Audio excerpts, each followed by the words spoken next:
Hi, welcome to my channel. I'm your host, Evelyn, where I like to cover strange stories from all corners of the internet. So if you're into that kind of content, make sure you like, share, and subscribe, and please turn on that notification bell so you are notified every time I post a new video. Today, I'm going to be covering 3 stories from Creepy Wikipedia. So today's first story is the Jack family disappearance. So the Jack family of Prince George, British Columbia, Canada, disappeared under mysterious circumstances on August 2nd, 1989. The Indigenous Canadian family consisted of a husband, unemployed woodcutter, Ronald Jack, which he was age 26, his wife, Doreen, also age 26, and their sons, Russell, age 9, and Ryan, aged 4.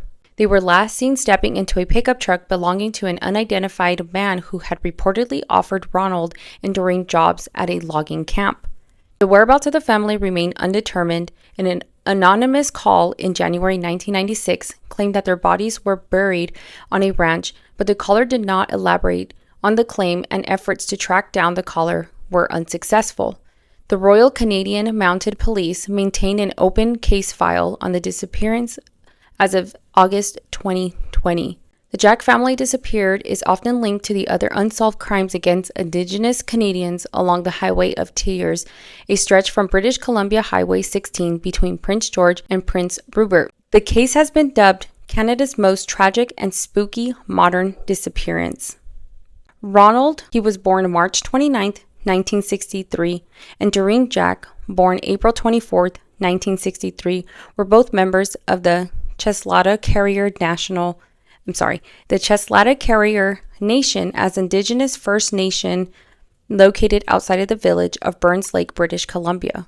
Little is known about the upbringing of both partners, though Doreen's sister, Maria, has stated that both her and Doreen's early life was marked as parental abandonment by her mother, physical abuse by her father, SA abuse by her family, friends, and poverty that was endemic in the local Indigenous community. Doreen, Maria, and other sister named Lorraine were further mistreated when they were sent to the Lejac residential school near Fraser Lake as children. Following the closure of the Lejac residential school in 1976, Doreen attended a life in Catholic high school. It was during this period that she first dated Ronald. At age 17, Doreen was sexually assaulted by a fellow student at a Catholic school, resulting in the birth of her first son, Russell, on February 28, 1980. 2 years later, she rekindled her relationship with Ronald, and a couple moved in together with his parents in South Bank. Mabel Jack, Ronald's mother, has stated that he and Doreen seemed happy with this arrangement. There did not seem to be any difficulties between the couple. With Ronald treating Russell as his own son, the family's second son, Ryan, was born on July 26, 1985. By the late 1980s, the Jack family's living situation has significantly deteriorated. Ronald had lost his job at a sawmill after he injured his back, forcing the family to go on welfare and relocate to Prince George to find better employment opportunities. Mabel has described Ronald at this time as desperate to work. Maria witnessed Ronald striking Doreen more than once. While Doreen had begun to drink heavily, at the time of their disappearance, the family's financial status had become dire. Doreen reportedly resorted to stealing cough medicine for her children, while Ronald told Mabel that he was in debt to someone for an undisclosed amount of money. On the night of Tuesday, August 1st, 1989, about a year after the relocation to Prince George, a still unemployed Ronald visited the First Litre pub. So sorry. I'm going to butcher so much of these names because I just am so sorry about that, but just bear with me. If that's not how you pronounce it, then I'm so sorry, but it is what it is. Located 4 blocks away from the Jack's family rented house in 2116 Strathcona Avenue, there he was approached by an unidentified man who offered Ronald and his wife purported jobs at a logging camp located near the Clackoozle Lake, 40 kilometers west of Prince George along British Columbia Highway 16. The man promised Ronald that the job would last between 10 days and 2 weeks. They would be highly paid and would include benefits such as daycare for the Jack children. The man Ronald spoke to has been described as a Caucasian man in his late 30s who was between 183 centimeters to 193 centimeters, which is roughly about 6 to 6'6" tall and weighed about 200 to 275 pounds. The male had reddish brown hair and a full beard and was wearing a ball cap, red checkered work shirt, faded blue jeans, blue neon jacket, and work boots with leather fringes over the toes. Because the Jack family did not own a vehicle, the unidentified man offered to transport Ronald and Doreen to the lodging camp that night in his four-wheeled pickup truck. Ronald and the man left the pub at around 11:16 p.m. and returned to the Strathcona Avenue residence. In the early morning hours of August 2nd, Ronald called his brother in Burns Lake to arrange for his son to stay with him while he was working, instead finding that doing so wouldn't be possible. Soon after, Ronald called his mother, Mabel, also in Burns Lake, ending the conversation by telling her to look for him if he didn't come back. Two relatives of Doreen, including her sister Lorraine, visited the house and witnessed the family packing belongings into the pickup truck. Ronald, Doreen, and their children have not been seen since. After Ronald had failed to contact her for several weeks, his mother reported the family missing in late August 1989. Police examined the Strathcona Avenue residence, where most of their furniture and clothes, as well as Russell and Ryan's school records, had remained since their departure. Various members of the Jack family, including Ronald's mother, have stated that there was no adequate support from the external organizations during the initial search on account of their indigenous background. On September 7, 1989, the Prince George Detachment of the Royal Canadian Mounted Police incorrectly reported that the family had been found, leading to the investigation briefly being closed. Oh my God, I cannot imagine that. That is so, disappointing, and I'd be raged. The following year, a televised reenactment of the disappearance produced by Crime Stoppers was broadcasted on Prince George Station, KCPG TV, despite this station not reaching the region where the family was believed to have disappeared. On the morning of Sunday, January 28, 1996, an anonymous caller contacted the RCMP detachment in Vanderhoof, British Columbia, 61 miles west of Prince George. The caller, who was traced to a house nearby Stony Creek, stated that the Jack family are buried at the south end of an unspecified ranch before hanging up. Police issued a province-wide appeal for the caller to make contact again and released an audio tape of the call when he did not do so. Subsequent investigation of the call determined that the party was being held at the house when the call was made, and that the Vanderhoof police were unable to locate all of the 6 to 9 partygoers in attendance. And unfortunately, that case has not been closed. It is just so devastating just knowing that that family has never received justice. The mom, the sisters, they all just kind of stayed with never knowing where their loved ones were, especially the children. It is just so sad that they were just trying to find work and just trying to better their lives. But unfortunately, there is just so much evil out there. And it's just so sad to know that nobody really, that the police failed them, essentially. They reported that they were found at one point, but they weren't. It's just so sad. That's the story of the Jack family disappearance. There's not much more about this case. Like I read earlier, there's not much about their early life. And unfortunately, there's just not a lot of information out there about the Jack family's disappearance. So for our next story, I do have the Death Valley Germans. So the Death Valley Germans were a family of 4 tourists from Germany who went missing in the Death Valley National Park on the California-Nevada border in the United States on the 23rd of July, 1996. Despite an intense search and rescue operation, no trace of the family was discovered and the search was called off.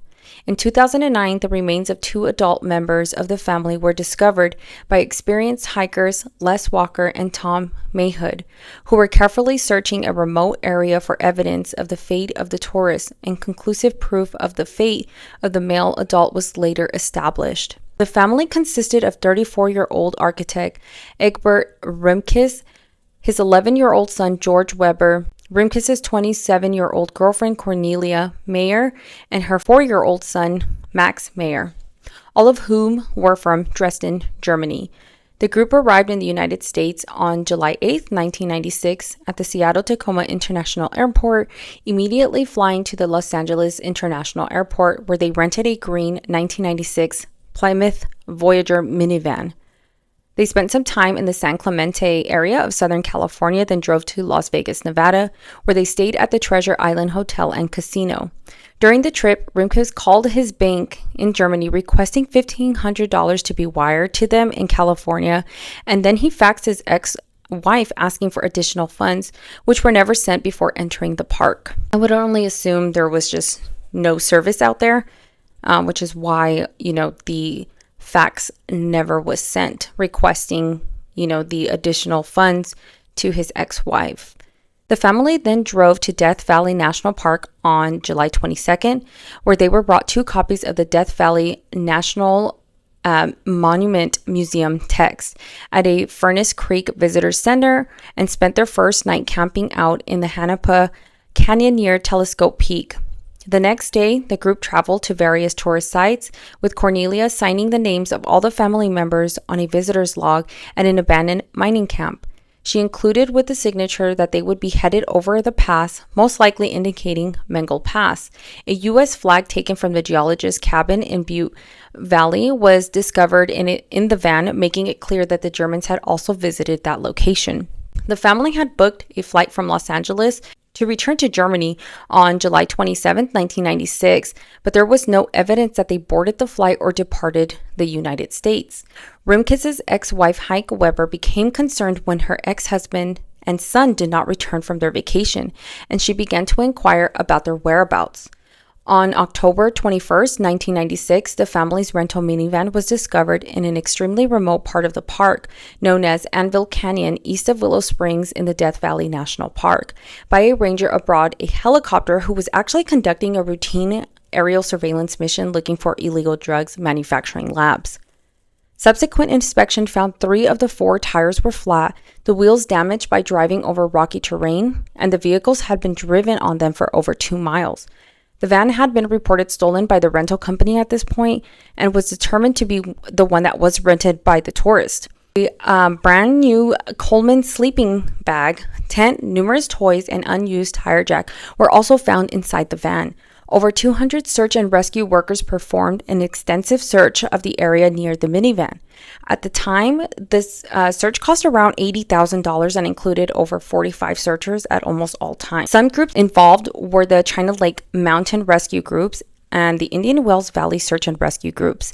The search failed to yield any clues of the whereabouts of the family except for a single beer bottle that was discovered under a bush over 1 mile away from the stranded vehicle. A ledge had been cleared next to the beer bottle with a seat mark indicating that one of the tourists, presumably Rimkus, due to the size of the mark, had used it for shade. On the 26th of October 1996, the authorities called off the search for the missing tourist. On November 12, 2009, Les Walker and Tom Mayhood, 2 hikers who were off-duty search and rescue personnel looking for the traces of the family, discovered the skeletal remains of 2 adults, 1 male and 1 female, with identification belonging to the missing tourist found near the remains. Cornelia's passport and bank ID were both found near the remains. Other belongings such as journal with German writing and a wine bottle were found and attributed to the missing family. Although DNA was recovered from only one of the bones of Rimkus, authorities claimed that they were fairly certain that the bones belonged to the missing tourist. The remains of the children were never officially discovered, although the sole of a shoe, possibly one of the children, was found. Supposedly, bones resembling those of children were found by searchers near where the adults' remains were found, but no official report was made following up on the discovery. Mayhood speculated that while vacationing in the Death Valley on July 23, 1996, the family, short on time wanting to visit Yosemite National Park on their way back to Los Angeles, attempted to take a shortcut to Yosemite on the route whose difficulties they actually underestimated.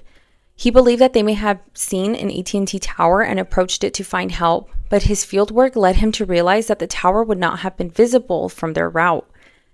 Mayhood then explored the theory that after the vehicle became stranded in the wash, the family traveled on foot southward to the peak of the Naval Air Weapons Station, China Lake, Where they may have expected to find a well-patrolled fence perimeter, a common feature of military bases in Germany, but not of military bases in the desert of southwestern United States. The family likely succumbed to heat stroke, dehydration, and lack of shelter halfway to the base perimeter. So unfortunately for these families,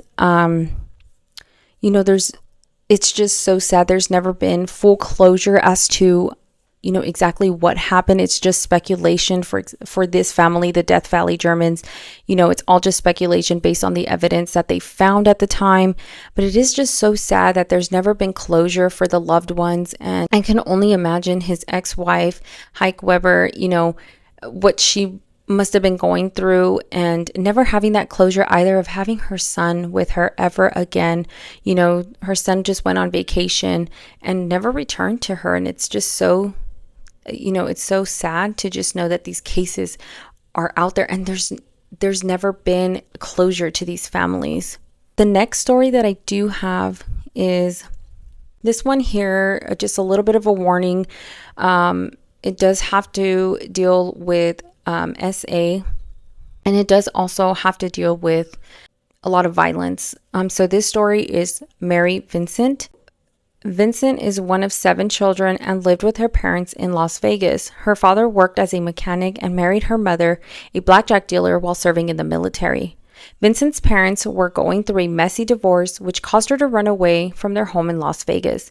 After a brief period living on the streets and inside unlocked cars, in September 1978, Vincent hitchhiked to her grandfather's home in Berkeley, California. After arriving in Berkeley, California, and staying with her grandfather, Vincent became homesick and decided to hitchhike back to the Los Angeles area. While traveling, Vincent grew tired and started flagging drivers down for a ride, eventually coming upon Lawrence Singleton, who let her into his vehicle. During the ride, Vincent grew suspicious of Singleton while he began purposely driving the wrong way. She attempted to escape, but Singleton knocked her unconscious with a sledgehammer before she could get away. When she regained consciousness, Singleton tied her up and violently sexually assaulted her. He then proceeded to chop both of her arms off at the forearm with a hatchet. He then threw her down a cliff, stuffed her in a cement cylinder, and drove off, leaving her for dead. So he thought that, there's no way this girl survived. He just left her there. But Vincent survived the fall and climbed back up the cliff despite her injuries. She proceeded to dip the stumps of her forearms in mud and hold them up to slow down the bleeding. She then attempted to flag down drivers for help. After trudging along Interstate 5 for nearly 3 miles, she got the attention of a couple who helped her get medical attention. In the hospital, Vincent immediately worked with the police to help identify and find her attacker, insisting on postponing sleep to finish creating a composite sketch for the investigators. She also testified in Singleton's trial, leading him to the ultimate conviction. Vincent won a civil judgment against her attacker and was awarded $2.56 million, but did not receive the payment due to her attacker's unemployment and inability to pay. Also, according to Vincent, when she walked by Singleton in the courtroom, he told her that he promised to finish her off when he was released from prison. I just can't imagine, having survived that horrific attack and then confronting your attacker and he's still saying that he wants to finish you off. I can only imagine how terrified she must have been, but yet how brave she was at the same time for wanting to confront him and being brave enough to stand in that courtroom and testify against him. And, although she was awarded $2.56 million, I doubt it was the money that she even wanted. I think it's just the justice that she wanted. But unfortunately, Singleton was freed from prison in 1987 after serving 8 years of his 14-year sentence. Despite massive public protest against his release, he moved back to Florida, where in 1997 he murdered a mother of 3 in Sulphur Springs, Florida. Vincent testified against Singleton during his subsequent murder trial in 1998, and he was sentenced to death before he could be executed. Singleton died on death row in 2001 from cancer. I can only imagine having survived what she did. Once again, like I said, testifying against him in court, confronting her attacker, and he's still wanting he's admitting that he wanted to kill her, that he wants to still kill her, and that he will the day he gets out. And then he gets out and kills another woman. It's just so unfortunate that the legal system, you know, I know it's a state by state case, but it's so sad to know that the legal system failed in this case. Horrifically failed. But Vincent began using prosthetic arms within 2 weeks after her attack. As someone who liked to tinker, Vincent had used spare parts from broken down electronics to modify her prosthetics into custom designs. Among the changes in her life after the attack, she began a career in art. Vincent attended the University of Nevada, Las Vegas as an adult. She married and subsequently divorced a man named Tom who has 2 sons. She currently lives in Washington with her husband, Tony McGriffin. Thankfully, Mary Vincent got away, but it's still horrific what she went through. I can't imagine the pain she was going through and just the bravery that it took for her to get up. And she continued to fight and still fights till this day. So, you know, it's just so unfortunate that Lauren Singleton still managed to kill another woman. It's just so sad. And I wish, you know, reasons like this is why we need better legal systems, but that's a whole nother conversation. But I hope you enjoyed today's video. These were shorter stories. I kind of give you the shorter version of them, but I hope you enjoyed it. If you want to continue watching videos like this, I'm also going to be covering some additional stories, you know, some fictional, some non-fictional. So I'm just going to continue to roll with the types of videos, and I hope you guys do enjoy them. If you do, once again, make sure you like, share, and subscribe, and turn on that notification bell so you are notified every time that I do post a new video. But until next time, I will be seeing you guys. Bye!